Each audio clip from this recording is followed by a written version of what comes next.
नमस्कार साथियों, स्वागत है आपका एसबी क्लासेस क्लब में।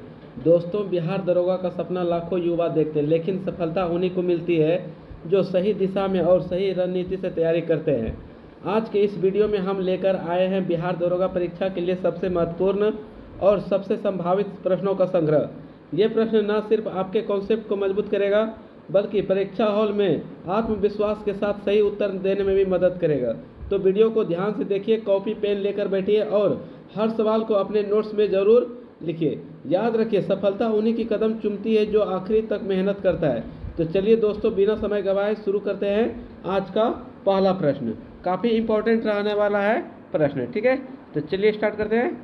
क्वेश्चन नंबर 1, तक्षशिला विश्वविद्यालय किस काल से में प्रसिद्ध था? तक्षशिला विश्वविद्यालय किस काल में प्रसिद्ध था? इसका राइट आंसर हो जाएगा ऑप्शन नंबर बी, मौर्य काल से, ठीक है। मौर्य काल से तक्षशिला विश्वविद्यालय प्रसिद्ध है, ठीक है। तक्षशिला प्राचीन भारत का प्रमुख शिक्षा केंद्र भी था, जो मौर्य काल में अपनी ऊंचाई पर था। यहाँ राजनीति, चिकित्सा और आयुर्वेद की पढ़ाई होती थी। तक्षशिला विश्वविद्यालय में किसकी पढ़ाई होती थी? राजनीति, चिकित्सा और आयुर्वेद की पढ़ाई होती थी। क्वेश्चन नंबर 2, क्वेश्चन नंबर 2 है, प्रथम पंचवर्षीय योजना का मॉडल किस देश से लिया गया था? प्रथम पंचवर्षीय योजना का मॉडल किस देश से लिया गया था? इसका राइट आंसर हो जाएगा ऑप्शन नंबर बी, सोवियत संघ से, ठीक है। सोवियत संघ से प्रथम पंचवर्षीय योजना का मॉडल लिया गया है, ठीक है। भारत की पहली पंचवर्षीय योजना कब हुआ था? 1951 से 56 के बीच में। मॉडल सोवियत संघ की योजनाओं से प्रेरित था, जिससे कृषि और सिंचाई पर विशेष ध्यान दिया गया था। क्वेश्चन ये भी आ सकता है कि प्रथम पंचवर्षीय योजना का उद्देश्य क्या था? इसका उद्देश्य क्या था? कृषि खदान को बढ़ावा देना, ठीक है। चलिए क्वेश्चन नंबर 3, क्वेश्चन नंबर 3 है, चोल साम्राज्य की राजधानी कौन सी थी? चोल साम्राज्य की राजधानी कौन सी थी? इसका राइट आंसर हो जाएगा ऑप्शन नंबर बी, तंजावुर, ठीक है। चोल साम्राज्य की राजधानी तंजावुर है। चोल साम्राज्य की राजधानी तंजावुर थी, जो अपने भव्य बृहदेश्वर मंदिर और उत्कृष्ट प्रशासनिक प्रणाली के लिए प्रसिद्ध थी। जो चोल साम्राज्य की राजधानी जो तंजावुर थे, वो तंजावुर किसके लिए प्रसिद्ध थे? बृहदेश्वर मंदिर के लिए, ठीक है। बृहदेश्वर मंदिर के लिए, बृहदेश्वर मंदिर के लिए ये फेमस है, ठीक है। कौन सा? तंजावुर, ठीक है। तंजावुर जो है वो किसके लिए फेमस है? बृहदेश्वर मंदिर के लिए फेमस है। चलिए क्वेश्चन नंबर 4, क्वेश्चन नंबर 4 है, क्रिप्स मिशन भारत कब आया था? क्रिप्स मिशन भारत कब आया था? इसका राइट आंसर हो जाएगा 1942 ईस्वी, ऑप्शन नंबर बी, ठीक है।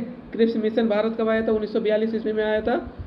ब्रिटिश सरकार द्वारा भारत भेजा गया था ये, ठीक है। क्रिप्स मिशन भारत 1942 में ब्रिटिश सरकार द्वारा भेजा गया था, ताकि भारत को युद्ध में सहयोग देने के बदले डोमिनियन स्टेटस देने की पेशकश की जाए, लेकिन ये विफल रहा।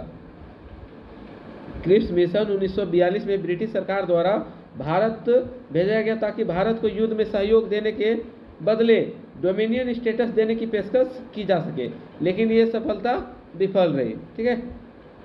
चलिए क्वेश्चन नंबर 5, रत्नावली ग्रंथि किसने लिखी है? रत्नावली ग्रंथि किसने लिखा था? तो इसका राइट आंसर हो जाएगा ऑप्शन नंबर बी, हर्षवर्धन ने। रत्नावली ग्रंथ किसने लिखा था? हर्षवर्धन ने लिखा था, ठीक है। हर्षवर्धन ने रत्नावली, नागानंद और प्रियदर्शिका जैसी संस्कृत नाटकों की रचना की थी, जो उन्हें साहित्यिक प्रतिभा को दर्शाते हैं। अगर रत्नावली की बात किया जाए, ठीक है, रत्नावली ग्रंथ ये किसने किया था? हर्षवर्धन। और हर्षवर्धन के हम लोग और देख लेते हैं, नागानंद, ठीक है, नागानंद, ओहो,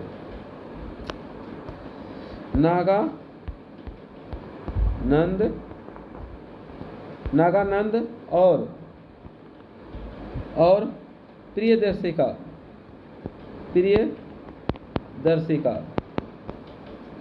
ठीक है। ये भी दोनों ग्रंथ किसने लिखा था? हर्षवर्धन ने लिखा था, ठीक है। चलिए क्वेश्चन नंबर 6, क्वेश्चन नंबर 6 है, शेरशाह सूरी की मुद्रा प्रणाली में कौन सा सिक्का प्रचलित हुआ था? शेरशाह सूरी की मुद्रा प्रणाली में कौन सा सिक्का प्रचलित हुआ था? इसका राइट आंसर हो जाएगा ऑप्शन नंबर ए, रुपया, ठीक है। शेरशाह सूरी की मुद्रा प्रणाली में रुपया सिक्का प्रचलित हुआ था। शेरशाह सूरी ने चांदी का रुपया और तांबे का दम चलन में लाया था, जिसके बाद में मुगल और अंग्रेजी शासन में भी मुद्रा प्रणाली की रखी गई थी। शेरशाह सूरी ने रुपया जो सबसे पहले जारी किया था, किसका बनाया था? चांदी का बनाया था, ठीक है। चांदी का सिक्का को जारी करके रुपया चलाया गया था, ठीक है, जिसे बाद में मुगल और अंग्रेजी शासन ने भी मुद्रा प्रणाली की नींव रखी। Question number 7। क्वेश्चन नंबर 7 है, इंडियन होम रूल लीग की स्थापना कब हुई थी? इंडियन होम रूल लीग की स्थापना कब हुई थी? तो इसका राइट आंसर हो जाएगा ऑप्शन नंबर सी, 1916 में। इंडियन होम रूल लीग की स्थापना कब हुई थी? 1916 में ईस्वी में हुई थी। किसके द्वारा किया गया था? बाल गंगाधर तिलक और एनी बेसेंट, ठीक है। बाल गंगाधर तिलक और एनी बेसेंट, ठीक है। एनी बेसेंट के द्वारा ये लीग की स्थापना की गई थी। इंडियन होम रूल की स्थापना किसने किया था? बाल गंगाधर तिलक ने किया था और एनी बेसेंट, दोनों ने मिलकर किया था, जिसका उद्देश्य ब्रिटिश शासन के अंदर भारत को स्वशासन दिलाना था। इंडियन होम रूल का मुख्य उद्देश्य क्या था? ब्रिटिश शासन के अंदर भारत को स्वशासन दिलाना। अगर क्वेश्चन ये पूछा जाएगा इंडियन होम रूल की स्थापना किसने किया था, तो बाल गंगाधर तिलक और एनी बेसेंट ने मिल करके। कितने ईस्वी में किया था? 1916 ईस्वी में किया था। क्वेश्चन नंबर 8 है। क्वेश्चन नंबर 8 है, दिल्ली सल्तनत का सबसे शक्तिशाली सुल्तान कौन माना जाता है? दिल्ली सल्तनत का सबसे शक्तिशाली सुल्तान किसे माना जाता है? इसका राइट आंसर हो जाएगा Alauddin Khilji, option number B. Delhi सल्तनत का सबसे शक्तिशाली सुल्तान अलाउद्दीन खिलजी को माना जाता है, ठीक है। अलाउद्दीन खिलजी की उसकी आक्रामक नीतियां, बाजार नियंत्रण और विस्तृत साम्राज्य के कारण दिल्ली सल्तनत का सबसे शक्तिशाली शासक माना जाता था। जो अलाउद्दीन खिलजी था वो एक आक्रामक नीतियां अपना करके शक्तिशाली शासक बना था। चलिए क्वेश्चन नंबर 9, अमृतसर संधि किनके बीच हुई थी? अमृतसर संधि किनके बीच हुई थी? अंग्रेज और सिख के बीच हुआ था, ठीक है, ऑप्शन नंबर बी। अमृतसर संधि किसके बीच हुई थी? अंग्रेज और सिख के बीच हुई थी 1809 ईस्वी में। कितने ईस्वी को हुई थी? 1809 ईस्वी को अमृतसर संधि हुई थी अंग्रेज और सिख के बीच में, जिसमें अंग्रेजों ने सतलज के पूर्व के क्षेत्र में हस्तक्षेप न करने का वादा भी किया था। अमृतसर संधि जो अंग्रेज और सिख के बीच में हुई थी 1809 ईस्वी में, इसमें अंग्रेजों ने सतलज के पूर्व के क्षेत्र में हस्तक्षेप न करने के वादा किया था, ठीक है। चलिए क्वेश्चन नंबर 10, तुगलक वंश की स्थापना किसने किया था? तुगलक वंश की स्थापना किसने किया था? गयासुद्दीन तुगलक ने, ठीक है। तुगलक वंश की स्थापना किसने किया था? गयासुद्दीन तुगलक ने किया था 1320 ईस्वी में। कितने ईस्वी को किया था? 1320 ईस्वी को किया था। खिलजी वंश के समाप्त करके तुगलक वंश की स्थापना की थी। गयासुद्दीन तुगलक ने तुगलक वंश की स्थापना इस वंश के खत्म होने के बाद किया था, खिलजी वंश के समाप्त कर तुगलक वंश की स्थापना किया था 1320 ईस्वी में। क्वेश्चन नंबर 11, किस विद्रोह को भारत का प्रथम स्वतंत्रता संग्राम कहा जाता है? क्वेश्चन को ध्यान से सुनिएगा। किस विद्रोह को भारत का प्रथम स्वतंत्रता संग्राम कहा जाता है? इसका राइट आंसर हो जाएगा ऑप्शन नंबर सी, 1857 का विद्रोह। 1857 के विद्रोह को भारत का प्रथम स्वतंत्रता संग्राम कहा जाता है, ठीक है, जिसे मंगल पांडे और रानी लक्ष्मीबाई जैसे नेताओं ने नेतृत्व दिया था। भारत का पहला स्वतंत्रता संग्राम 1857 के विद्रोह को ही माना जाता है, ठीक है, जिसका नेतृत्व किसने किया था? मंगल पांडे और रानी लक्ष्मीबाई ने, ठीक है। चलिए क्वेश्चन नंबर 12, क्वेश्चन नंबर 12 है, पृथ्वीराज चौहान किस वंश से संबंधित थे? पृथ्वीराज चौहान किस वंश से संबंधित थे? इसका राइट आंसर हो जाएगा ऑप्शन नंबर ए, चौहान वंश से, ठीक है। पृथ्वीराज चौहान वंश के शासक थे, जिन्होंने तराइन के युद्ध में मोहम्मद गौरी से मुकाबला किया था। पृथ्वीराज ने किससे मुकाबला किया था? तराइन के युद्ध में मोहम्मद गौरी से, ठीक है। तराइन युद्ध में किससे मुकाबला किया था? मोहम्मद गौरी से, ठीक है, मोहम्मद गौरी से किया था। पृथ्वीराज चौहान ने तराइन युद्ध में मोहम्मद गौरी से मुकाबला किया था। क्वेश्चन नंबर 13, कौन सा स्वतंत्रता संग्राम सेनानी देशी हिटलर के नाम से प्रसिद्ध था? इसका राइट आंसर हो जाएगा option number A, Subhash Chandra Bose, ठीक है, ऑप्शन नंबर ए हो जाएगा इसका सुभाष चंद्र बोस। सुभाष चंद्र बोस स्वतंत्रता सेनानी संग्राम देना हिटलर के नाम से प्रसिद्ध था। ठीक है। देसी हिटलर के नाम से प्रसिद्ध कौन था? सुभाष चंद्र बोस। सुभाष चंद्र बोस को उनके दृढ़ नेतृत्व और आक्रामक नीति के कारण ब्रिटिश मीडिया ने देसी हिटलर कहा था। ठीक है, क्वेश्चन ये पूछा जाएगा कि सुभाष चंद्र बोस को किस कारण से ब्रिटिश मीडिया ने देसी हिटलर कहा था? तो दृढ़ नेतृत्व और आक्रामक नीतियों के कारण। ठीक है, चलिए क्वेश्चन नंबर 14, चंदेल वंश की प्रसिद्ध धरोहर कौन सी थी? चंदेल वंश की प्रसिद्ध धरोहर कौन सी थी? इसका राइट आंसर हो जाएगा ऑप्शन नंबर बी, खजुराहो के मंदिर। ठीक है, चंदेल वंश की प्रसिद्ध धरोहर क्या था? खजुराहो का मंदिर। मध्य प्रदेश, खजुराहो का मंदिर कहाँ पड़ता है? मध्य प्रदेश में, एमपी में। ठीक है, मध्य प्रदेश में पड़ता है। इस स्थित मंदिर का निर्माण चंदेल के वंश के शासक ने 10वीं से 12वीं शताब्दी में किया था। चंदेल वंश की प्रसिद्ध धरोहर खजुराहो का मंदिर का निर्माण कब कराया गया था? 10वीं से 12वीं शताब्दी के आसपास। ठीक है, ये किस राज्य में है? मध्य प्रदेश में राज्य में है। ठीक है, चलिए क्वेश्चन नंबर 15। क्वेश्चन नंबर 15 है, किस गवर्नर जनरल के समय अंग्रेजी शिक्षा भारत में शुरू हो चुकी थी? किस गवर्नर जनरल के समय अंग्रेजी शिक्षा भारत में शुरू की गई थी? इसका राइट आंसर हो जाएगा option number B, William Bentinck. ठीक है, विलियम बेंटिक के समय ही अंग्रेजी शिक्षा भारत में शुरू की गई थी।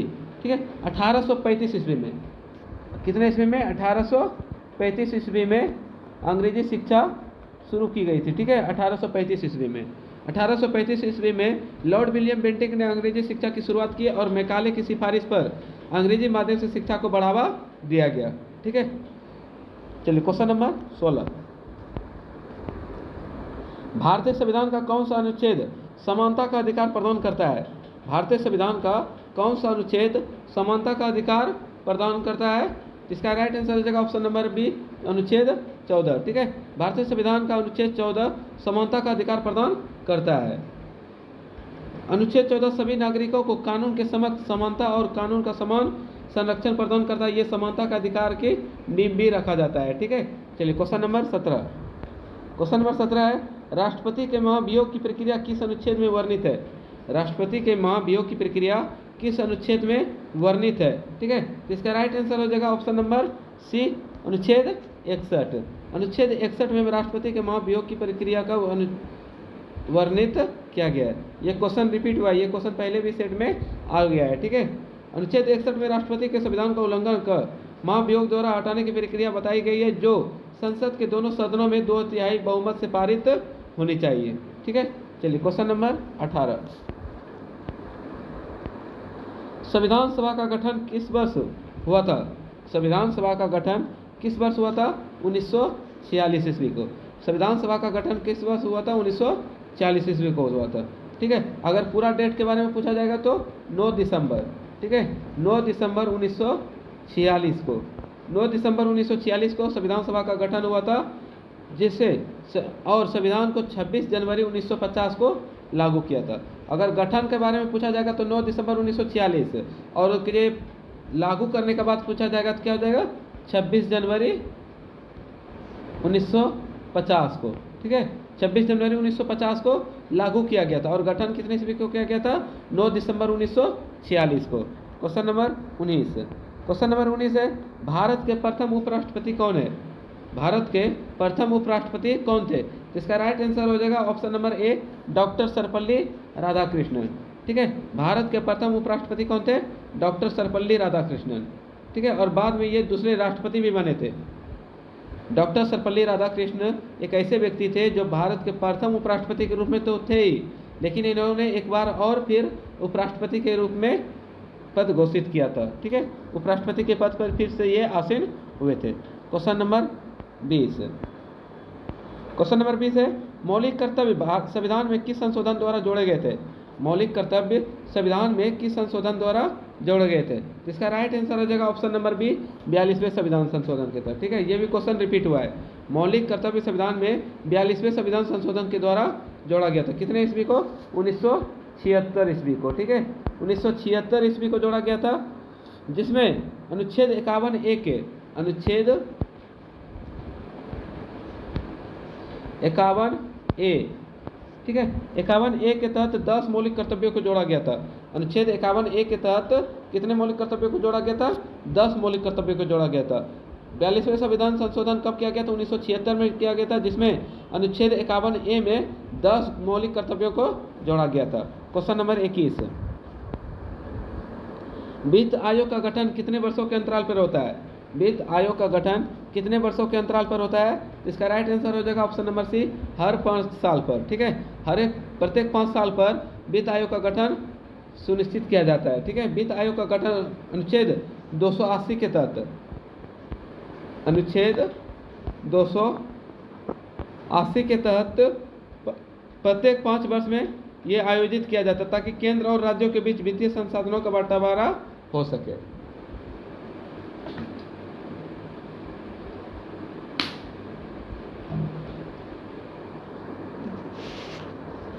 क्वेश्चन नंबर 22, राष्ट्रपति द्वारा लोकसभा को भंग करने की शक्ति किस अनुच्छेद में है? राष्ट्रपति द्वारा लोकसभा को भंग करने की शक्ति किस अनुच्छेद में है? तो इसका आंसर हो जाएगा ऑप्शन नंबर डी, अनुच्छेद 85 2B में। ठीक है, अनुच्छेद 85 2B में राष्ट्रपति द्वारा लोकसभा को भंग करने की शक्ति है। ठीक है, राष्ट्रपति के पास लोकसभा को भंग करने की शक्ति अनुच्छेद 85 2B के तहत होती है, परंतु ये शक्ति प्रधानमंत्री की सलाह पर प्रयोग की जाती है। राष्ट्रपति ये जो लोकसभा को भंग करेगा तो ये किसकी सलाह पर करेगा? प्रधानमंत्री की सलाह पर करेगा। ठीक है, चलिए क्वेश्चन नंबर 23,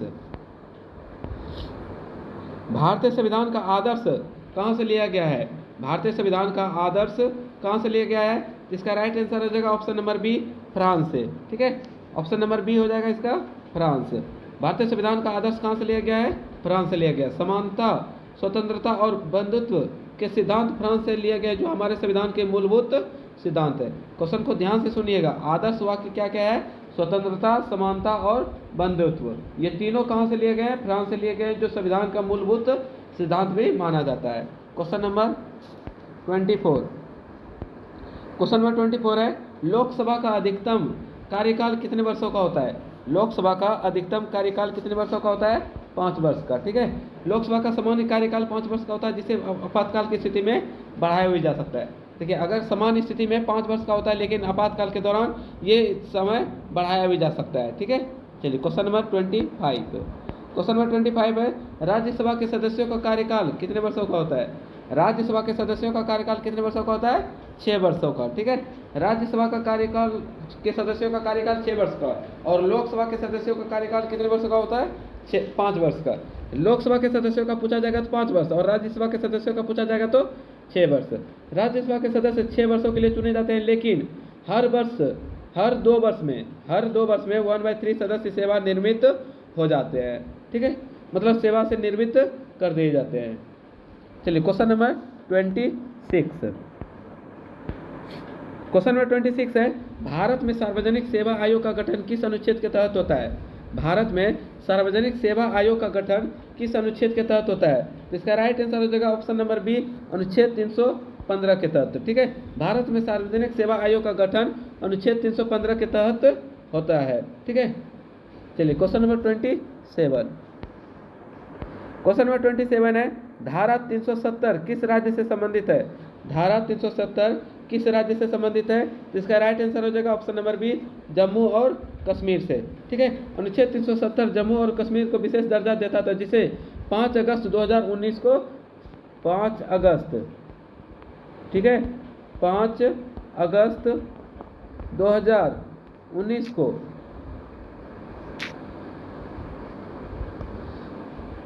5 अगस्त 2019 को पीएम नरेंद्र मोदी के द्वारा, ठीक है, पीएम नरेंद्र मोदी के द्वारा हटा दिया गया। ठीक है, पीएम नरेंद्र मोदी के द्वारा हटा दिया गया था। अनुच्छेद 370 किस राज्य से संबंधित है? जम्मू कश्मीर से, जिसे 5 अगस्त 2019 को प्रधानमंत्री नरेंद्र मोदी द्वारा हटा दिया गया था।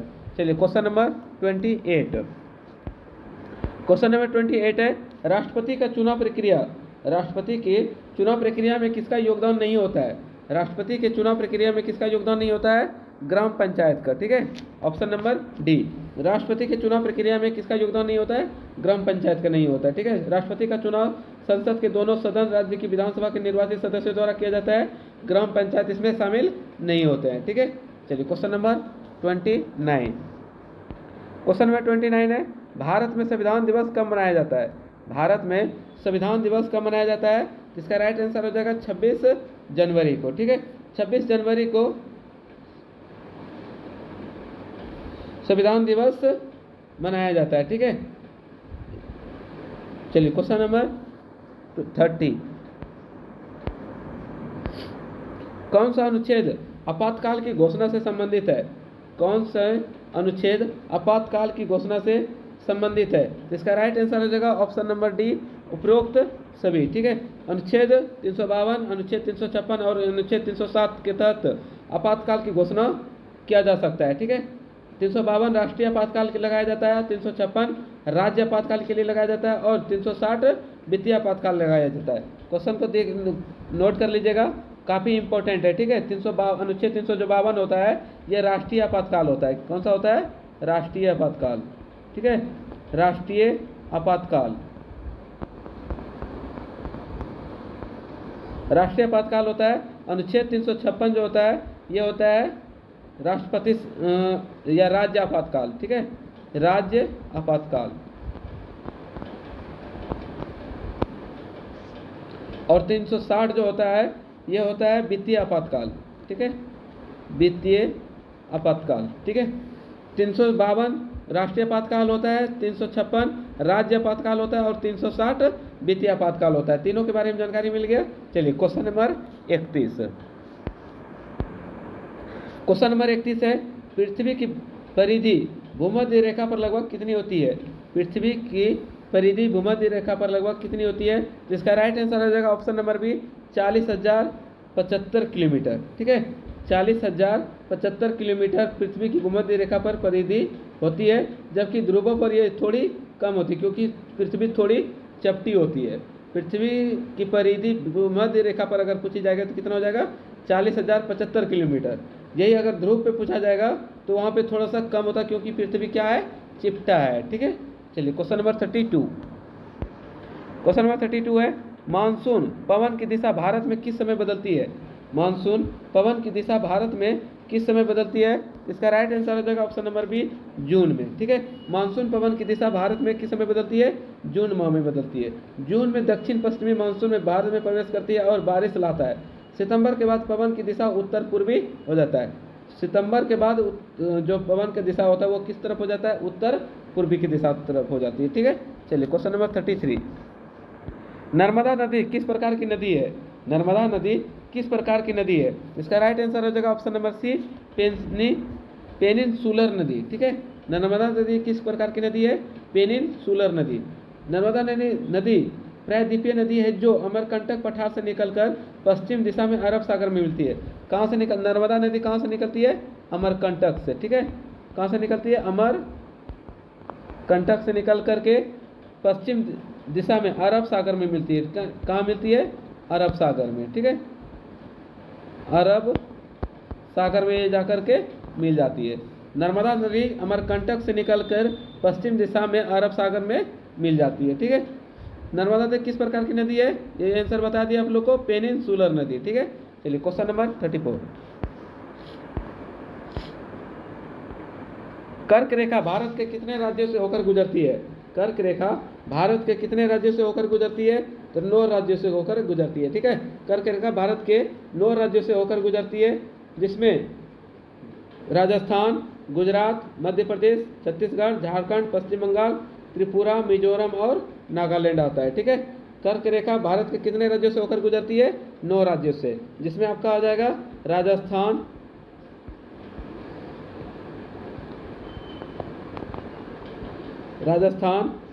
गुजरात, ठीक है, मध्य प्रदेश, एमपी, उसके बाद फिर छत्तीसगढ़, उसके बाद फिर हो जाएगा झारखंड, पश्चिम बंगाल, वेस्ट बंगाल, ठीक है। उसके बाद फिर त्रिपुरा, उसके बाद फिर मिजोरम, और एक लास्ट हो गया नागालैंड, ठीक है, नागालैंड। ये 9 राज्यों से होकर के कर्क रेखा गुजरती है। इसको ध्यान से सुन लीजिएगा एक बार फिर से, ठीक है। कर्क रेखा भारत के कितने राज्यों से होकर गुजरती है? 9 राज्यों से होकर गुजरती है। राजस्थान, गुजरात, मध्य प्रदेश, छत्तीसगढ़, झारखंड, पश्चिम बंगाल, त्रिपुरा, मिजोरम और नागालैंड, ठीक है।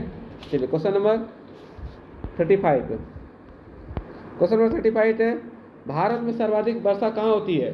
भारत में सर्वाधिक वर्षा कहाँ होती है? इसका राइट आंसर हो जाएगा ऑप्शन नंबर बी, मासिनराम में, ठीक है। मासिनराम में भारत में सर्वाधिक वर्षा होती है। चलिए इसका भी व्याख्या हम लोग थोड़ा सा देख लेते हैं। मेघालय का मासिनराम विश्व का सबसे अधिक वर्षा वाला स्थान है, जहाँ औसतन 11,871 मिलीमीटर, ठीक है, मिलीमीटर वर्षा होती रहती है। भारत में सर्वाधिक वर्षा कहाँ होती है? मासिनराम में, ठीक है, जो मेघालय में पड़ती है। मासिनराम कहाँ पड़ती है? मेघालय में पड़ती है, जहाँ 11,871 मिलीमीटर तक वर्षा होती रहती है। Question number 36। क्वेश्चन नंबर 36 है, कौन सा हिमालय दर्रा भारत चीन व्यापार मार्ग के रूप में प्रसिद्ध है? कौन सा हिमालयी दर्रा भारत चीन व्यापार मार्ग के रूप में प्रसिद्ध है? इसका राइट आंसर हो जाएगा ऑप्शन नंबर ए, नाथुला दर्रा, ठीक है। भारत में स्थित सिक्किम में स्थित नाथुला दर्रा भारत और चीन के बीच एक महत्वपूर्ण व्यापार मार्ग है। यह नाथुला दर्रा किस राज्य में स्थित है? सिक्किम राज्य में स्थित है, ठीक है, जो भारत और चीन के बीच एक महत्वपूर्ण व्यापार मार्ग है, जो ऐतिहासिक सिल्क रूट का हिस्सा भी है, ठीक है, ऐतिहासिक सिल्क रूट का हिस्सा भी है। अगर क्वेश्चन पूछा जाएगा कि नाथुला दर्रा कहाँ किस राज्य में पड़ता है, तो इसका राइट आंसर क्या हो जाएगा? सिक्किम, ठीक है। किस राज्य में पड़ता है? सिक्किम राज्य में पड़ता है, ठीक है। चलिए क्वेश्चन नंबर 37, गंगा नदी का उद्गम स्थल कौन सा है? गंगा नदी का उद्गम स्थल कौन सा है? इसका राइट आंसर हो जाएगा option number B, Gangotri glacier से, ठीक है। गंगा नदी कहाँ से निकलती है? गंगोत्री ग्लेशियर से निकलती है, ठीक है। माँ गंगा नदी का उद्गम गंगोत्री ग्लेशियर उत्तराखंड से होती है, ठीक है। गंगा नदी का उद्गम स्थल गंगोत्री ग्लेशियर उत्तराखंड, कहाँ से? उत्तराखंड से, उत्तराखंड से निकलती है, जहाँ इसे भागीरथी भी कहा जाता है। उत्तराखंड में गंगा नदी को किस नाम से जाना जाता है? भागीरथी नदी के नाम से जाना जाता है, ठीक है। क्योंकि हमारे ग्रंथों में लिखा गया है कि गंगा नदी जो उतारा गया वो किसके द्वारा उतारा गया था? भागीरथी के द्वारा उतारा गया था, इसलिए उत्तराखंड में इसे किस नाम से जाना जाता है? भागीरथी के नाम से जाना जाता है। Question number 38। क्वेश्चन नंबर 38 है, भारत में सर्वाधिक तापमान किस स्थान पर दर्ज किया गया है? भारत में सर्वाधिक तापमान किस स्थान पर दर्ज किया गया है? इसका राइट आंसर हो जाएगा option number B, Phalodi Rajasthan में, ठीक है। भारत में सर्वाधिक तापमान फलोदी राजस्थान में दर्ज किया गया है। राजस्थान के फलोदी में मई 2016 में 51 डिग्री, कितना डिग्री? 51 डिग्री सेंटीग्रेड तक सेल्सियस तापमान दर्ज किया गया, जो भारत में अब तक का सर्वाधिक तापमान है। क्वेश्चन पूछा जाएगा कि भारत में सर्वाधिक तापमान किस स्थान पर दर्ज किया गया है, तो फलोदी राजस्थान में किया गया है। कितना डिग्री सेंटीग्रेड तक? 51 डिग्री सेंटीग्रेड तक, ठीक है। कितना डिग्री तक? 51 डिग्री सेंटीग्रेड तक अभी तक मापा गया है। क्वेश्चन नंबर 39, पामीर पठार को क्या कहा जाता है? पामीर पठार को विश्व का छत भी कहा जाता है, ठीक है। ऑप्शन नंबर ए, पामीर के पठार को विश्व का छत कहा जाता है। पामीर पठार को विश्व के छत कहा जाता है क्योंकि ये दुनिया का सबसे ऊंचा पठार है। पामीर का जो पठार है ये दुनिया का सबसे ऊंचा पठार है, ठीक है। चलिए क्वेश्चन नंबर 40, वीडियो अच्छे लगे हो तो वीडियो को लाइक और शेयर अपने दोस्तों के साथ जरूर करें, ताकि आपका दोस्त भी इस वीडियो का लाभ उठा सके। क्वेश्चन नंबर 40, कौन सा जलडमरू मध्य भारत को श्रीलंका से अलग करता है? कौन सा जलडमरू मध्य भारत को श्रीलंका से अलग करता है? इसका राइट आंसर हो जाएगा ऑप्शन नंबर बी, पाक जलडमरू मध्य, ठीक है। पाक जलडमरू मध्य भारत को श्रीलंका से अलग करता है और ये अंतर्राष्ट्रीय जलमार्ग के रूप में भी महत्वपूर्ण है। पाक जलडमरू मध्य जो होता है ये अंतर्राष्ट्रीय जलमार्ग के रूप में भी महत्वपूर्ण माना जाता है। क्वेश्चन नंबर 41, क्वेश्चन नंबर 41 है, दुनिया का सबसे बड़ा रेगिस्तान कौन सा है? दुनिया का सबसे बड़ा रेगिस्तान कौन सा है? इसका राइट आंसर हो जाएगा ऑप्शन नंबर बी, सहारा रेगिस्तान, ठीक है। दुनिया का सबसे बड़ा रेगिस्तान सहारा रेगिस्तान है, जो अफ्रीका में स्थित है। सहारा रेगिस्तान कहाँ स्थित है? अफ्रीका में, ठीक है, अफ्रीका महादेश में स्थित है ये दुनिया का सबसे गर्म और बड़ा रेगिस्तान है, जो लगभग 9.2 बिलियन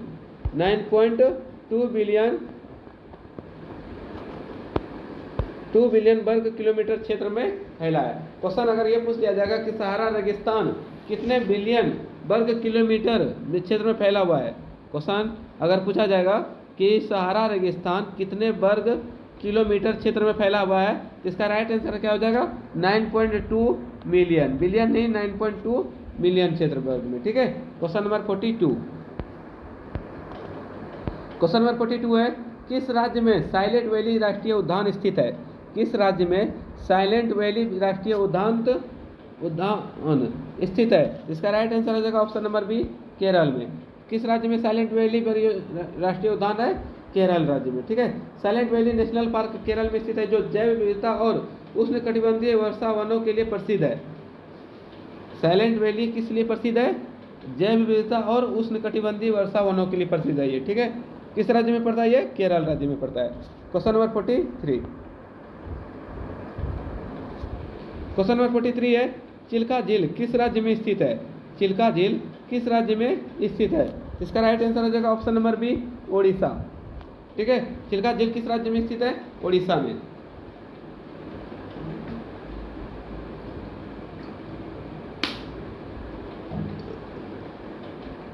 चलिए, चिल्का झील उड़ीसा में स्थित खारे पानी की झील है। चिल्का झील जो है वो किस तरह का झील है? खारे पानी का झील है। ठीक है, जो एशिया की सबसे बड़ी लेगून झील मानी जाती है। पूछा जाएगा क्वेश्चन के एशिया का सबसे बड़ा लेगून झील किसे माना जाता है, तो आंसर क्या हो जाएगा? चिल्का झील। कहाँ पड़ता है? उड़ीसा में पड़ता है। Question number 44। क्वेश्चन नंबर 44 है, किस भारतीय राज्य में कच्छ का रण स्थित है? किस भारतीय राज्य में कच्छ का रण स्थित है? इसका राइट आंसर हो जाएगा ऑप्शन नंबर बी, गुजरात में। ठीक है, भारत के गुजरात राज्य में कच्छ का रण स्थित है। कच्छ का रण गुजरात में स्थित है और ये अपने सफ़ेद नमक के मैदान और सांस्कृतिक उत्सव रण उत्सव के लिए भी प्रसिद्ध माना जाता है। कच्छ का रण किस लिए प्रसिद्ध है? सफ़ेद नमक के मैदान और सांस्कृतिक उत्सव रण उत्सव के लिए प्रसिद्ध माना जाता है इसे। Question number 45। हिमालय की कौन सी पर्वत श्रृंखला सबसे नई मानी जाती है? हिमालय की कौन सी पर्वत श्रृंखला सबसे नया माना जाता है? ठीक है, नया या नई मानी जाती है। इसका राइट आंसर हो जाएगा ऑप्शन नंबर ए, शिवालिक को। ठीक है, शिवालिक को हिमालय की पर्वत श्रृंखला की सबसे नई श्रृंखला मानी जाती है। हिमालय की सबसे नई पर्वत श्रृंखला शिवालिक है, जो भूकंपीय गतिविधियों के कारण आज भी सक्रिय रूप से बन रही है। ठीक है, क्वेश्चन नंबर 46। क्वेश्चन नंबर 46 है, मेक इन इंडिया कार्यक्रम किस वर्ष शुरू किया गया था? मेक इन इंडिया कार्यक्रम किस वर्ष शुरू किया गया था? इसका राइट आंसर हो जाएगा ऑप्शन नंबर सी, 2014 में। ठीक है, मेक इन इंडिया कार्यक्रम 2014 ईस्वी में शुरू किया गया था। और अगर डेट पूछा जाएगा तो कितने डेट को किया गया था? 25 दिसंबर को। ठीक है, कितने दिसंबर को? 25 दिसंबर 2014। 25 दिसंबर 2014 को मेक इन इंडिया कार्यक्रम शुरू किया गया था, जिसका उद्देश्य भारत को वैश्विक विनिर्माण केंद्र बनाना था। मेक इन इंडिया का मुख्य उद्देश्य क्या था? भारत को वैश्विक विनिर्माण केंद्र बनाना। क्वेश्चन ये भी आ सकता है कि मेक इन इंडिया का मुख्य उद्देश्य क्या था, तो भारत को वैश्विक विनिर्माण केंद्र बनाना। Question number 47। भारत में पहली बार वस्तु एवं सेवा कर किस वर्ष लागू किया गया था? भारत में वस्तु एवं सेवा कर किस वर्ष लागू किया गया था? तो इसका राइट आंसर हो जाएगा ऑप्शन नंबर सी, 2017 में। ये क्वेश्चन भी रिपीट किया है। ठीक है, कल वाला सेट में भी ये क्वेश्चन आया हुआ था। ठीक है, भारत में पहली बार वस्तु एवं सेवा कर 2017 में लागू किया गया था। भारत में जीएसटी 1 जुलाई, ठीक है, कितने तारीख को? 1 जुलाई को, 1 जुलाई 2017 को सबसे पहले वस्तु एवं सेवा कर पर जीएसटी लगाया गया था। ठीक है, चलिए क्वेश्चन नंबर 48। क्वेश्चन नंबर 48 है, भारत का केंद्रीय बैंक कौन सा है? भारत का केंद्रीय बैंक कौन सा है? इसका राइट आंसर हो जाएगा ऑप्शन नंबर बी, भारतीय रिजर्व बैंक। भारतीय रिजर्व बैंक को भारत का केंद्रीय बैंक माना जाता है, जिसकी स्थापना 1 अप्रैल 1935 को हुआ था। ठीक है, इसकी स्थापना कितने ईस्वी को हुआ था? 1 अप्रैल 1935 ईस्वी को। 1935 ईस्वी को भारतीय रिजर्व बैंक की स्थापना हुई थी। ठीक है, ये मौद्रिक नीतियों का भी नियंत्रण करती है। भारतीय रिजर्व बैंक मौद्रिक नीतियों को नियंत्रित करने का कार्य करती है। Question number 49। क्वेश्चन नंबर 49 है, भारत में योजना आयोग को किस वर्ष समाप्त किया गया था? भारत में योजना आयोग को किस वर्ष समाप्त किया गया था? इसका राइट आंसर हो जाएगा ऑप्शन नंबर बी, 2014 में। ठीक है, 2014 में योजना आयोग को समाप्त किया गया था। ठीक है, योजना आयोग को समाप्त कर इसके स्थान पे क्या लाया गया? नीति आयोग। ठीक है, योजना आयोग को समाप्त कब किया गया था? 2014 में, और योजना आयोग के स्थान पे क्या लाया गया? नीति आयोग। और नीति आयोग का पहला अध्यक्ष अगर पूछा जाएगा तो कौन था? नरेंद्र मोदी। ठीक है, प्रधानमंत्री के पदासीन पे बैठे नरेंद्र मोदी। ठीक है, चलिए क्वेश्चन नंबर 50। क्वेश्चन नंबर 50 है, भारत में हिंदुस्तान स्टील लिमिटेड की स्थापना कब हुई थी? भारत में हिंदुस्तान स्टील लिमिटेड की स्थापना कब हुई थी? जिसका राइट आंसर हो जाएगा ऑप्शन नंबर बी, 1954 में। भारत में हिंदुस्तान स्टील लिमिटेड की स्थापना 1954 में हुई थी। ये भारत के सार्वजनिक क्षेत्र के शुरुआती स्टील प्लांट में से एक है। ये जो हिंदुस्तान स्टील लिमिटेड है, ये भारत के सार्वजनिक क्षेत्र के शुरुआती स्टील प्लांट में से एक माना जाता है इसको। Question number 51। क्वेश्चन नंबर 51 है, भारत का सबसे बड़ा सार्वजनिक क्षेत्र का बैंक कौन सा है? भारत का सबसे बड़ा सार्वजनिक क्षेत्र का बैंक कौन सा है? इसका राइट आंसर हो जाएगा ऑप्शन नंबर सी, भारतीय स्टेट बैंक, SBI। भारत का सबसे बड़ा सार्वजनिक क्षेत्र बैंक SBI को माना जाता है। ठीक है, जो देश भर में शाखाओं का सबसे बड़ा नेटवर्क संचालित करता है। देश भर में सबसे ज़्यादा संचालित बैंक कौन सा बैंक नेटवर्क संचालित करता है? तो SBI करता है, भारतीय state bank. Question number 52। Question number 52 है, नरसिंहम समिति किस विषय से संबंधित है? नरसिंहम समिति किस विषय से संबंधित है? इसका राइट आंसर हो जाएगा बैंकिंग सुधार। ठीक है, ऑप्शन नंबर बी, नरसिंहम समिति किस विषय से संबंधित है? बैंकिंग सुधार से। ये सुधार 1991 में लाया गया था। ठीक है, 1991 में लाया गया था। नरसिम्हा समिति कब लाया गया था? 1991 में, जिसका उद्देश्य क्या था? बैंकिंग को सुधारना। Question number 53। क्वेश्चन नंबर 53 है, भारत में राष्ट्रीय आय की गणना कौन करता है? भारत में राष्ट्रीय आय की गणना कौन करता है? इसका राइट आंसर हो जाएगा ऑप्शन नंबर बी, राष्ट्रीय सांख्यिकी कार्यालय, NSO के द्वारा। ठीक है, राष्ट्रीय सांख्यिकी कार्यालय NSO के द्वारा राष्ट्रीय आय की गणना किया जाता है। Question number 54। क्वेश्चन नंबर 54 है, मुद्रा योजना किस वर्ष शुरू हुआ था? मुद्रा योजना किस वर्ष शुरू हुआ था?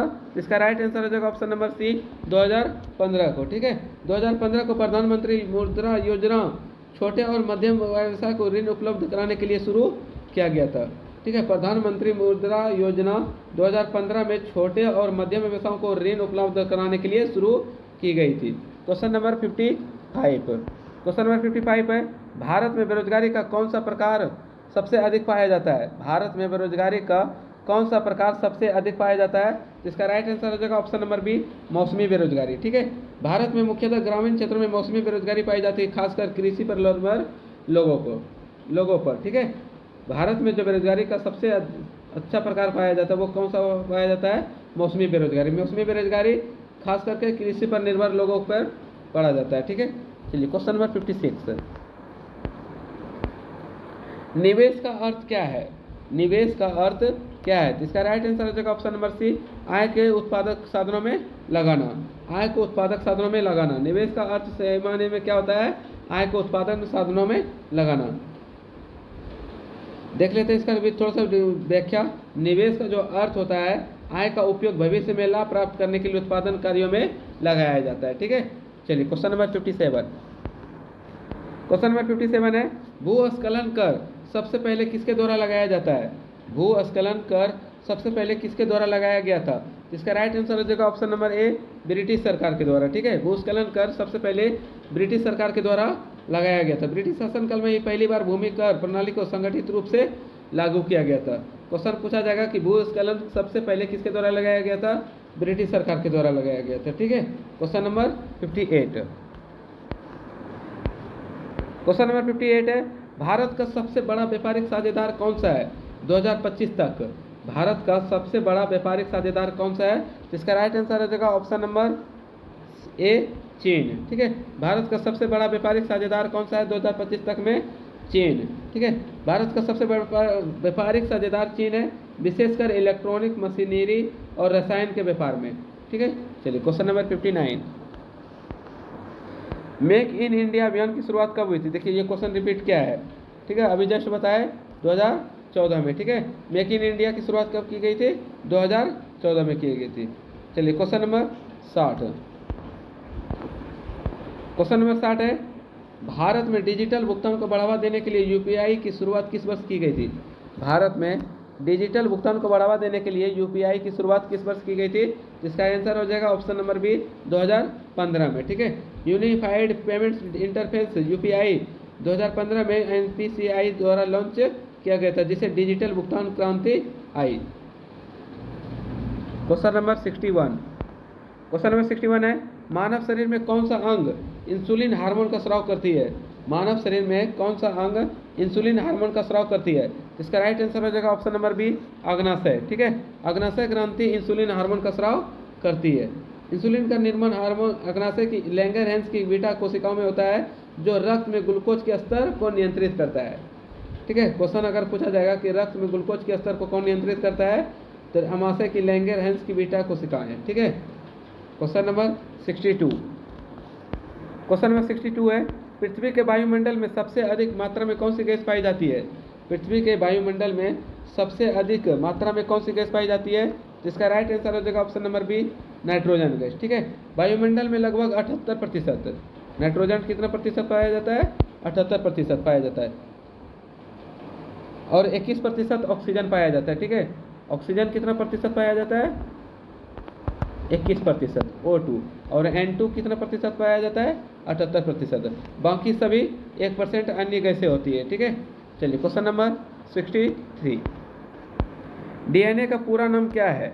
डीएनए का पूरा नाम क्या है? इसका राइट आंसर हो जाएगा option number A, deoxy ribo nucleic acid. ठीक है, डीएनए यानी डीऑक्सी राइबो न्यूक्लिक एसिड अनुवांशिक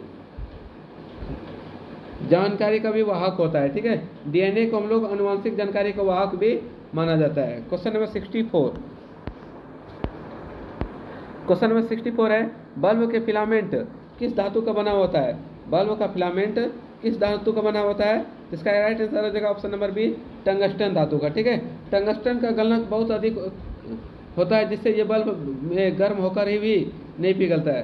टंगस्टन का गलनांक बहुत अधिक होता है, जिस कारण से ये बल्ब में गर्म होकर भी नहीं गलता है। ठीक है, चलिए क्वेश्चन नंबर 65, क्वेश्चन नंबर 65 है, किस वैज्ञानिक ने गुरुत्वाकर्षण का नियम का खोज किया था? किस वैज्ञानिक ने गुरुत्वाकर्षण नियम का खोज किया था? इसका राइट आंसर हो जाएगा ऑप्शन नंबर बी, न्यूटन ने। ठीक है, सर आइजैक न्यूटन ने 1687 ईस्वी को, ठीक है, 1687 ईस्वी में गुरुत्वाकर्षण का सर्वाधिक नियम प्रतिपादित किया था। क्वेश्चन अगर पूछा जाएगा गुरुत्वाकर्षण का नियम कितने ईस्वी में न्यूटन के द्वारा दिया गया था, तो 1687 ईस्वी में। क्वेश्चन नंबर 66, क्वेश्चन नंबर 66 है, परमाणु बम का सिद्धांत किस पर आधारित है? परमाणु बम का सिद्धांत किस पर आधारित है? इसका राइट आंसर हो जाएगा option number B, nuclear fission पर। ठीक है, परमाणु बम न्यूक्लियर फिशन यानी परमाणु विखंडन के सिद्धांत पर काम करता है। क्वेश्चन ध्यान को से देखिएगा। ठीक है, परमाणु बम का सिद्धांत किस पर काम करता है? न्यूक्लियर फिशन, जिसे हम लोग परमाणु विखंडन का सिद्धांत भी कहते हैं, जिसमें भारी तत्व टूटकर ऊर्जा उत्पन्न करते हैं। परमाणु बम में भारी ऊर्जा तंत्र टूट करके भारी ऊर्जा का निर्माण करते हैं। चलिए क्वेश्चन नंबर 67, विटामिन सी की कमी से कौन सा रोग होता है? विटामिन सी की कमी से कौन सा रोग होता है? स्कर्वी। ठीक है, विटामिन सी की कमी से कौन सा रोग होता है? स्कर्वी रोग होता है। क्वेश्चन नंबर, विटामिन सी की कमी से मसूड़ों में से खून आना, कमजोरी और स्कर्वी रोग होता है। विटामिन सी की कमी से कौन कौन सा रोग हो सकता है? मसूड़ों से खून आना, कमजोरी और स्कर्वी रोग जैसे खतरनाक बीमारी हो सकते हैं। विटामिन सी को हम लोग किससे प्राप्त कर सकते हैं? खट्टे पदार्थ से, जैसे संतरा, नींबू, इन सभी से विटामिन सी की प्राप्ति किया भी जा सकता है। क्वेश्चन नंबर 68, क्वेश्चन नंबर 68 है, कौन सा ग्रह लाल ग्रह कहलाता है? कौन सा ग्रह लाल ग्रह कहलाता है? इसका राइट आंसर हो जाएगा ऑप्शन नंबर बी, मंगल ग्रह। ठीक है, मंगल ग्रह की सतह पर आयरन ऑक्साइड के कारण ये लाल रंग दिखता है। क्वेश्चन अगर पूछा जाएगा कि मंगल ग्रह लाल क्यों दिखता है, तो इसका आंसर हो जाएगा क्योंकि आयरन ऑक्साइड के कारण वहाँ पे अधिक मात्रा में पाए जाते हैं। आयरन ऑक्साइड वहाँ पे अधिक मात्रा में पाए जाते हैं, जिस कारण से मंगल ग्रह का रंग कैसा होता है? लाल होता है। Question number 69। क्वेश्चन नंबर 69 है, न्यूटन का प्रथम गति नियम किसके सिद्धांत के रूप में जाना जाता है? न्यूटन का प्रथम गति नियम किसके सिद्धांत के रूप में जाना जाता है? इसका राइट आंसर हो जाएगा ऑप्शन नंबर ए, जड़त्व का सिद्धांत। ठीक है, न्यूटन के प्रथम गति नियम को जड़त्व का नियम भी कहा जाता है। न्यूटन के प्रथम गति नियम जड़त्व का नियम कहलाता है, जिसके अनुसार कोई वस्तु तब तक स्थिर या गतिशील रहती है जब तक उस पर कोई बाहरी बल ना लगाया जाए। यदि हम किसी वस्तु पर जब कोई बल नहीं लगाएंगे तो उस वस्तु में भी कोई परिवर्तन नहीं होगा। ठीक है, तो प्रथम नियम हम लोग को यही बताता है कि जब तक किसी वस्तु पर कोई बाह्य बल संपर्क ना करे तब तक उस वस्तु की परिस्थिति में कोई परिवर्तन नहीं होता है। ठीक है, और न्यूटन के प्रथम गति नियम को हम लोग जड़त्व का नियम भी कहते हैं। Question number 70। क्वेश्चन नंबर 70 है, हिग्स बोसोन को किस नाम से जाना जाता है? हिग्स बोसोन को किस नाम से जाना जाता है? इसका राइट आंसर हो जाएगा option number A, God particles. ठीक है, हिग्स बोसोन को किस नाम से जाना जाता है? गॉड पार्टिकल्स के नाम से कहते हैं, जिसने पदार्थ को द्रव्यमान प्रदान करने में भूमिका निभाई थी। जिसने पदार्थ को द्रव्यमान प्रदान करने में भूमिका निभाई थी, मतलब पदार्थ में भी द्रव्यमान होता है। यह बात कितने बताई थी? गॉड पार्टिकल में। Question number 71। क्वेश्चन नंबर 71 है, रक्त का थक्का जमाने में कौन सा विटामिन सहायक होता है? रक्त का थक्का जमाने में कौन सा विटामिन सहायक होता है? विटामिन के। ठीक है, विटामिन के थक्के जमाने में आवश्यक प्रोटीन का निर्माण में सहायक होते हैं। Question number 72। क्वेश्चन नंबर 72 है, ब्लैक होल का सिद्धांत किसने दिया था? ब्लैक होल का सिद्धांत किसने दिया था? इसका राइट आंसर हो जाएगा स्टीफन हॉकिंग। यहाँ पे आपका टिक भी किया हुआ है। ठीक है, स्टीफन हॉकिंग ने ब्लैक होल का सिद्धांत दिया था। ठीक है, चलिए क्वेश्चन नंबर 73। क्वेश्चन नंबर 73 है, ऑक्सीजन गैस की खोज किसने किया था? ऑक्सीजन गैस की खोज किसने किया था? इसका राइट आंसर हो जाएगा ऑप्शन नंबर ए, प्रिस्टेले ने किया था। ठीक है, ऑक्सीजन गैस की खोज किसने किया था? प्रिस्टेले ने किया था 1774 ईस्वी में। 1774 ईस्वी में प्रिस्टेले ने ऑक्सीजन गैस की खोज की थी। ठीक है, चलिए, प्रिस्टेले का पूरा नाम क्या है? Joseph Priestley. Question number 74। हमारे शरीर में लाल रक्त कणिकाओं का निर्माण कहाँ होता है? हमारे शरीर में लाल रक्त कोशिकाओं का निर्माण कहाँ होता है? इसका राइट आंसर हो जाएगा ऑप्शन नंबर बी, अस्थि मज्जा में। ठीक है, हमारे शरीर में लाल रक्त कोशिकाओं का निर्माण कहाँ होता है? अस्थि मज्जा में होता है, जो ऑक्सीजन का परिवहन करती है। हमारे शरीर में लाल रक्त कोशिकाओं का निर्माण अस्थि मज्जा में होती है, जो ऑक्सीजन का परिवहन करती है। Question number 75। क्वेश्चन नंबर 75 है, प्रकाश की गति कितनी होती है? प्रकाश की गति कितनी होती है? इसका राइट आंसर हो जाएगा option number C, 3 lakh kilometre प्रति सेकेंड। ठीक है, निर्वात में प्रकाश की गति लगभग 3 लाख किलोमीटर प्रति सेकेंड होती है। Question number 76। क्वेश्चन नंबर 76 है, डॉल्फिन किस प्रकार का जीव है? डॉल्फिन किस प्रकार का जीव है? इसका राइट आंसर हो जाएगा ऑप्शन नंबर बी, स्तनधारी। ठीक है, डॉल्फिन स्तनधारी जीव है, जो अपने बच्चों को जन्म देती है और दूध भी पिलाती है। डॉल्फिन अपने बच्चे को जन्म देती है, बाकी सारा मछली अंडे को जन्म देती है, लेकिन डॉल्फिन अपने बच्चे को डायरेक्ट जन्म देती है और दूध पिलाती है। Question number 77।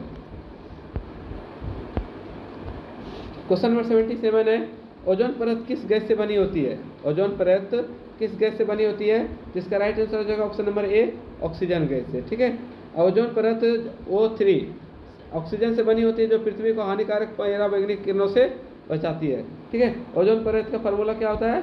O3। तो O3 किससे बने होते हैं? ऑक्सीजन से बने होते हैं, जो हानिकारक पराबैंगनी किरणों से हमारी मदद करता है।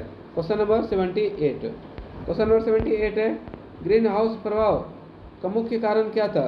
ग्रीन हाउस प्रभाव का मुख्य कारण कौन सा गैस था?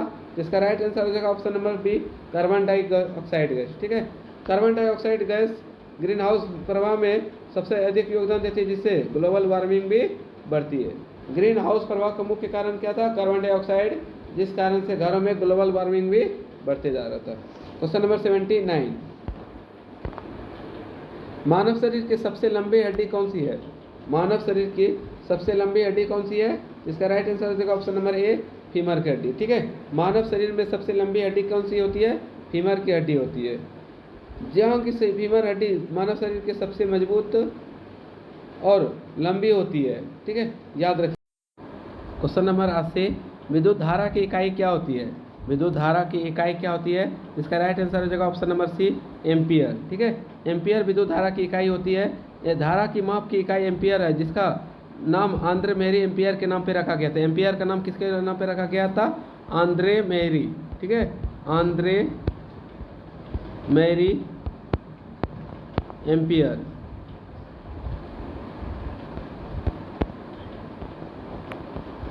एम्पियर के नाम पर रखा गया था, ठीक है। विद्युत धारा की इकाई क्या हो जाएगा? एम्पियर, जो विद्युत धारा की धारा को मापता है, विद्युत धारा में धारा की मात्रा को नापता है, ठीक है। क्वेश्चन नंबर 81, क्वेश्चन नंबर 81 है, किस धातु का उपयोग परमाणु ऊर्जा संयंत्र में किया जाता है? किस धातु का उपयोग परमाणु ऊर्जा संयंत्र में किया जाता है? इसका राइट आंसर हो जाएगा ऑप्शन नंबर बी, यूरेनियम धातु का, ठीक है। यूरेनियम धातु का उपयोग परमाणु ऊर्जा संयंत्र में किया जाता है। यूरेनियम 235, यूरेनियम 235, ठीक है। यूरेनियम 235 का उपयोग न्यूक्लियर रिएक्टर में ऊर्जा उत्पादन के लिए किया जाता है। क्वेश्चन क्या है? किस धातु का उपयोग परमाणु ऊर्जा संयंत्र में किया जाता है? तो यूरेनियम तक। यूरेनियम में किसका किया जाता है? यूरेनियम 235 का। क्वेश्चन नंबर 82, चंद्रयान 3 ने भारत को क्या उपलब्धि दिलाई? चंद्रयान 3 ने भारत को क्या उपलब्धि दिलाई थी? इसका राइट आंसर हो जाएगा ऑप्शन नंबर बी, चंद्रमा के दक्षिणी ध्रुव पर सफल लैंडिंग। चंद्रमा के दक्षिणी ध्रुव पर सफल लैंडिंग कराया था किसने? चंद्रयान 3 ने किया था, ठीक है, जो भारत के लिए एक सबसे बड़ी उपलब्धि थी। जब 2023 में, कितने ईस्वी में? 2023 ईस्वी में चंद्रयान 3 ने चंद्रमा के दक्षिणी ध्रुव पर सफल लैंडिंग कर भारत का चौथा देश बनाया। भारत को चौथा देश बनाया, ठीक है, चंद्रयान 3 ने। चलिए क्वेश्चन नंबर 83, जल का रासायनिक सूत्र क्या होता है? जल का रासायनिक सूत्र क्या होता है? H2O, ठीक है। जल का रासायनिक सूत्र H2O होता है, जिसमें 2 हाइड्रोजन और 1 ऑक्सीजन परमाणु होते हैं। जल के रासायनिक सूत्र H2O में 2 हाइड्रोजन परमाणु और 1 ऑक्सीजन परमाणु होते हैं। क्वेश्चन नंबर 84, क्वेश्चन नंबर 84 है, ध्वनि की गति वायु में कितनी होती है? ध्वनि की गति वायु में कितनी होती है? इसका राइट आंसर हो जाएगा ऑप्शन नंबर बी, 343 मीटर प्रति सेकेंड। सामान्य तापमान में वायु में ध्वनि की गति लगभग 343 मीटर प्रति सेकेंड होती है, ठीक है। एक सामान्य स्थिति में ध्वनि की गति 343 मीटर प्रति सेकेंड होती है। क्वेश्चन नंबर 85, किस ग्रह के सबसे अधिक उपग्रह है? किस ग्रह के सबसे अधिक उपग्रह है? इसका राइट आंसर हो जाएगा ऑप्शन नंबर ए, शनि ग्रह, ठीक है। शनि ग्रह के कितने ग्रह है? उपग्रह है 80 उपग्रह है, ठीक है, 80 उपग्रह है, ठीक है। 80 उपग्रह या उससे अधिक भी हो सकते हैं, जिसमें टाइटन सबसे बड़ा है। पूछा जाएगा कि सबसे बड़ा उपग्रह कौन सा है? क्या हो जाएगा? टाइटन। किस ग्रह का है ये उपग्रह? शनि ग्रह का, ठीक है। शनि ग्रह का सबसे बड़ा उपग्रह कौन सा होता है? टाइटन। लगभग इसमें 80 से ऊपर उपग्रह पाए जाते हैं। क्वेश्चन नंबर 86, क्वेश्चन नंबर 86 है, 2025 में भारतीय पहली अनक्रूएड गगनयान 2025 में भारतीय पहली अनक्रूएड गगनयान मिशन G1 किस महीने लॉन्च होने वाला है? ठीक है, इसका राइट आंसर हो जाएगा ऑप्शन नंबर बी, 2025 दिसंबर में। ठीक है, दिसंबर 2025 में भारतीय पहली uncrewed Gaganyaan mission G1 launch होने वाला है। क्वेश्चन काफ़ी इंपॉर्टेंट है, करंट अफेयर्स है, बिहार दरोगा में ये आना ही आना है, इसलिए क्वेश्चन को अपने नोट्स कॉपी में लिखते भी जाएंगे। ठीक है, ताकि क्वेश्चन माइंड में सेट हो जाए। क्या होगा कि क्वेश्चन सुनने से तो आधा ज़्यादा क्वेश्चन याद हो ही जाता है, अगर लिख लेते हैं तो अगर क्वेश्चन को फिर कभी अगर हम लोग पलटा के देखेंगे तो वो क्वेश्चन पूरी तरह से माइंड में मेरा फिट हो जाएगा। ठीक है, इसका आंसर क्या हो जाएगा? दिसंबर 2025। क्वेश्चन नंबर 87, आरबीआई ने वर्तमान मौद्रिक नीतिगत ढांचे को लेकर क्या संदेश दिया था? आरबीआई ने वर्तमान मौद्रिक नीतिगत ढांचे को लेकर क्या संदेश दिया था? इसका राइट आंसर हो जाएगा ऑप्शन नंबर बी, मौजूदा उद्देश्य बनाए रखने के लिए। ठीक है, मौजूदा उद्देश्य बनाए रखने का।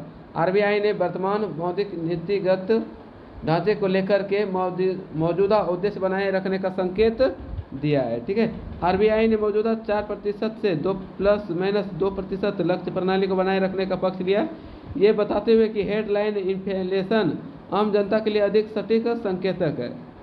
Question number 88। राज्यसभा ने किस विधेयक को पारित कर भारत को दुनिया का समुद्री शक्ति बनाने का लक्ष्य रखा है? इसका राइट आंसर हो जाएगा option number B, Indian ports bill 2025 के तहत। ठीक है, राज्यसभा ने इंडियन पोर्ट्स बिल 2025 विधेयक को पारित कर भारत को दुनिया का सबसे समुद्री शक्ति बनाने का लक्ष्य रखा है। Question number 88। क्वेश्चन नंबर 89 है, भारत और चीन ने किस क्षेत्र में संचार बहाल करने की सहमति दी है? भारत और चीन ने किस क्षेत्र में संचार बहाल करने के लिए सहमति प्रदान की है? इसका राइट आंसर हो जाएगा ऑप्शन नंबर सी, प्रत्यक्ष उड़ानों पर। ठीक है, दोनों देशों ने अस्थायी राजनयिक तत्वों को कम करते हुए प्रत्यक्ष उड़ानों को फिर से बहाल करने की सहमति दे दी है। Question number 90। क्वेश्चन नंबर 90 है, इसरो का बायोमित्र किस मिशन के भाग के रूप में भेजा जाएगा? इसरो का बायोमित्र किस मिशन के भाग के रूप में भेजा जाएगा? इसका राइट आंसर हो जाएगा option number B, G1 Gaganyaan पहला अनक्रूड मिशन। ठीक है, G1 गगनयान पहला अनक्रूड मिशन इसरो द्वारा बायोमित्र मिशन के रूप में भेजा जाएगा। Question number 91। क्वेश्चन नंबर 91 है, केंद्रीय बैंक ने किन परिस्थितियों में मौद्रिक ढांचे में बदलाव करने का संकेत दिया है? केंद्रीय बैंक ने किस परिस्थिति में मौद्रिक ढांचे में बदलाव करने का संकेत दिया है? इसका राइट आंसर हो जाएगा ऑप्शन नंबर सी, निवेश विश्वास और नीति विश्वसनीयता कमजोर हो तो।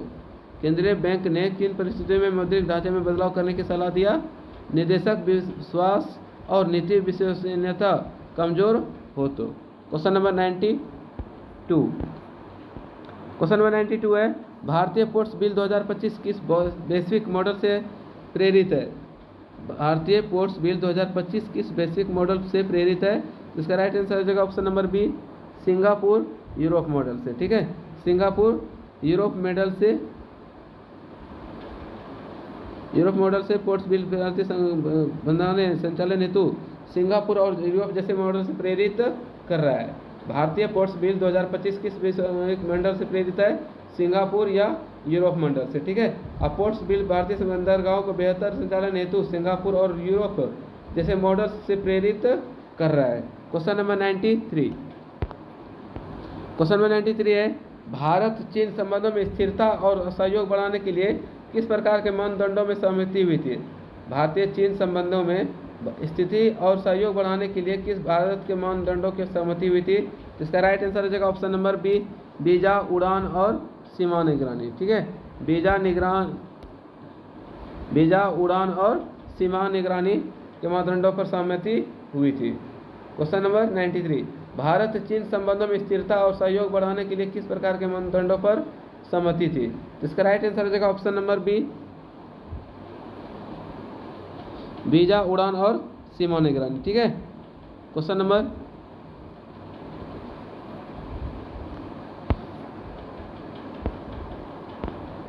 94, हार्वर्ड एयरलाइंस फील्ड पर दुर्घटना से भेजी गई कोई राहत कार्य अभियान का नाम क्या है? हार्वर्ड एयरलाइंस फील्ड पर दुर्घटना से भेजी गई कोई राहत कार्य अभियान का नाम क्या है? इसका राइट आंसर हो जाएगा ऑपरेशन ब्रह्मा। ठीक है, ऑपरेशन ब्रह्मा नामक अभियान भेजा गया था। भारतीय पोर्ट्स बिल प्रस्ताव भारत ने म्यांमार में हुए भूकंप से प्रभावित के मदद के लिए ऑपरेशन ब्रह्मा नामक राहत अभियान शुरू किया था। ठीक है, क्वेश्चन को ध्यान से देखिएगा। हार्वर्ड एयरलाइंस फील्ड पर दुर्घटना से भेजी गई कोई राहत कार्य अभियान का नाम क्या है? ऑपरेशन ब्रह्मा। और ये ऑपरेशन ब्रह्मा म्यांमार में हुए भूकंप से प्रभावित लोगों की मदद के लिए राहत अभियान शुरू किया गया था। ठीक है, क्वेश्चन नंबर 95। क्वेश्चन नंबर 95 है, भारतीय पोर्ट्स बिल प्रस्ताव किस वर्ष अंतरिम भारत को समुद्री नेता बनाने का लक्ष्य करना चाहता है? इसका राइट आंसर हो जाएगा ऑप्शन नंबर सी, 2047 तक। ठीक है, 2047 तक अंतरिम भारत को समुद्री नेता बनाने का लक्ष्य पूर्ण करना है। इसका राइट आंसर हो जाएगा ऑप्शन नंबर सी, 2047 तक। ठीक है, क्वेश्चन नंबर 96। क्वेश्चन नंबर 96 है, कौन सा अभियान दिल्ली हरियाणा कनेक्टिविटी को चौड़ा करने के लिए 11,000 करोड़ के रोड प्रोजेक्ट का उद्घाटन किया है? इसका राइट आंसर हो जाएगा option number B, Dwarka express और UER 2 प्रोजेक्ट। ठीक है, PM मोदी ने इन प्रोजेक्ट का उद्घाटन किया जो दिल्ली और हरियाणा को बेहतर जोड़ते हैं। द्वारिका एक्सप्रेस वे जो होगा ये किसको जोड़ेगा, दिल्ली और हरियाणा को एक दूसरे से जोड़ेगा। और इस जो प्रोजेक्ट का उद्घाटन किसने किया था, नरेंद्र मोदी ने किया था। क्वेश्चन नंबर 97 है, भारत और रूस के बीच किस क्षेत्र में निर्यात को बढ़ाने की बात विदेश मंत्री ने कही है। भारत और रूस के बीच किस क्षेत्र में निर्यात को बढ़ाने की बात विदेश मंत्री ने की है। इसका राइट आंसर हो जाएगा ऑप्शन नंबर बी, कृषि और फार्मा। ठीक है, कृषि और फार्मा के अंतर्गत भारत और रूस के बीच में निर्यात बढ़ाने की बात विदेश मंत्री ने कही थी। AM जयशंकर ने रूस को कृषि एवं फार्मास्यूटिकल निर्यात को बढ़ावा देने पर जोर दिया था। ठीक है, चलिए क्वेश्चन नंबर 98। क्वेश्चन नंबर 98 है, मोदी वांग मध्यस्थता किस संगठन की बैठक के दौरान हुआ था। मोदी वांग की मध्यस्थता किस संगठन की बैठक के दौरान हुआ था। इसका राइट आंसर हो जाएगा ऑप्शन नंबर बी, संघाई सहयोग संगठन शिखर सम्मेलन के द्वारा। ठीक है, मोदी वांग मध्यस्थता किस संगठन के बैठक के दौरान हुई थी, संघाई सहयोग संगठन SCO शिखर सम्मेलन। ठीक है, क्वेश्चन नंबर 99। क्वेश्चन नंबर 99 है, मद्रास हाईकोर्ट ने किस मामले में विदेश सचिव को सुनवाई के लिए बुलाने के लिए चेतावनी दी है। मद्रास हाईकोर्ट ने किस मामले में विदेश सचिव को सुनवाई के लिए बुलाने की चेतावनी दी है। इसका राइट आंसर हो जाएगा ऑप्शन नंबर बी, गोपी नामक युवा की कानूनी सहायता मामले में। ठीक है, मद्रास हाईकोर्ट ने किस मामले में विदेश सचिव को सुनवाई के लिए बुलाने की चेतावनी दी, गोपी नामक युवक की कानूनी सहायता मामले में। ठीक है, चलिए क्वेश्चन नंबर 100, आज का अंतिम प्रश्न। गगनयान मिशन के लिए भारत का मानव युक्त मिशन तैयार करने वाला रोबोट कौन है। गगनयान मिशन के लिए भारत का मानव युक्त मिशन तैयार करने वाला रोबोट कौन सा है। इसका राइट आंसर हो जाएगा ऑप्शन नंबर बी, वायुमित्रा। ठीक है, वायुमित्रा गगनयान मिशन के लिए न्यूनतम मानव युक्त मिशन तैयार करने वाला रोबोट है। तो दोस्तों ये थे आज के सबसे महत्वपूर्ण प्रश्न जो आपके बिहार दरोगा परीक्षा की तैयारी को और मजबूत करेगा। अगर वीडियो अच्छी लगी हो तो वीडियो को लाइक करें और अपने दोस्तों के साथ शेयर करें ताकि वो भी इसका लाभ उठा सके। साथ ही चैनल SB क्लासेस को सब्सक्राइब करना ना भूलें, क्योंकि यहाँ आपको बिहार दरोगा और अन्य प्रतियोगी परीक्षा के बेस्ट स्टडी मटेरियल और प्रैक्टिस सेट नियमित रूप से मिलते रहेंगे। आपकी मेहनत और हमारी गाइडेंस मिलकर निश्चय ही आपके सपनों को हकीकत में बदल सकते हैं। मिलते हैं नेक्स्ट वीडियो में और भी दमदार क्वेश्चन के साथ। तब तक के लिए सभी दोस्तों को जय हिंद, जय भारत, जय बिहार।